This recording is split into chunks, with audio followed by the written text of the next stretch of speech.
ആലുവ ചൂണ്ടി ഭാരതമാത നിയമകലാലയത്തിന് India book of record. 2024 ജനുവരി 15 കോളേജിലെ നിയമ സഹായവേദിയും ജില്ലാ ലീഗൽ സർവീസസ് അതോറിറ്റിയും എറണാകുളം അങ്കമാലി അതിരൂപത ടീച്ചേഴ്സ് ഗിൽഡും സംയുക്തമായി സംഘടിപ്പിച്ച നിയമോദയം 2024 ഭരണഘടനാ സാക്ഷരതാ യജ്ഞത്തിൻ്റെ ഭാഗമായി കേരളത്തിലെ വിവിധ ജില്ലകളിലെ 100 സ്കൂളുകളിൽ ഒരേ സമയം നിയമ ബോധന ക്ലാസുകൾ സംഘടിപ്പിച്ചതിനാണ് റെക്കോർഡ്. കുട്ടികളിൽ മാത്രമല്ല സമൂഹത്തിലാകെ നിയമസാക്ഷരതയ്ക്കൊപ്പം ഭരണഘടനയോടും ഭരണഘടനാ മൂല്യങ്ങളോടും കൂറും മികച്ച മനോഭാവ രൂപീകരണവും ലക്ഷ്യം വെച്ചുള്ള പ്രവർത്തനങ്ങളാണ് ഭാരതമാത നിയമകലാലയത്തിലെ നിയമ സഹായവേദി ലക്ഷ്യമിടുന്നത്. ഇതിൻ്റെ ഭാഗമായി ധാരാളം പ്രവർത്തനങ്ങൾ ഇതിനു മുൻപും സംഘടിപ്പിച്ചിട്ടുണ്ട്. ഇത്രയും ബൃഹത്തായ ഒരു പരിപാടി ഇത് ആദ്യമാണ്. അടുത്ത ഘട്ടത്തിൽ ഈ മാതൃകയിൽ 1000 സ്കൂളുകൾ തികയ്ക്കാനാണ് ലക്ഷ്യമിടുന്നത്.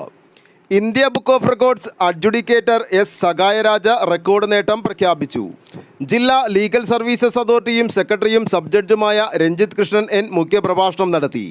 1000 വിദ്യാലയങ്ങളിൽ നിയമസാക്ഷരതാ യജ്ഞം നടത്തുന്നതുമായി ബന്ധപ്പെട്ട പോസ്റ്റർ റിലീസും അദ്ദേഹം നടത്തി. Director reverend father Sebastian Vadakkumpadam അധ്യക്ഷത വഹിച്ചു. Principal professor doctor Celine Abraham, teachers guild director reverend father Thomas Nangelimalil, college assistant director reverend father Jomish Vattakkara, vice principal Pramod Parthan, teachers guild president Jeeba Poulose, assistant professor Shilpa Jose തുടങ്ങിയവർ സംസാരിച്ചു. ആലുവ ലൈവ് ന്യൂസിനു വേണ്ടി സിദ്ദീഖ് കാരക്കാടനൊപ്പം സനൂപ് കളമശ്ശേരി.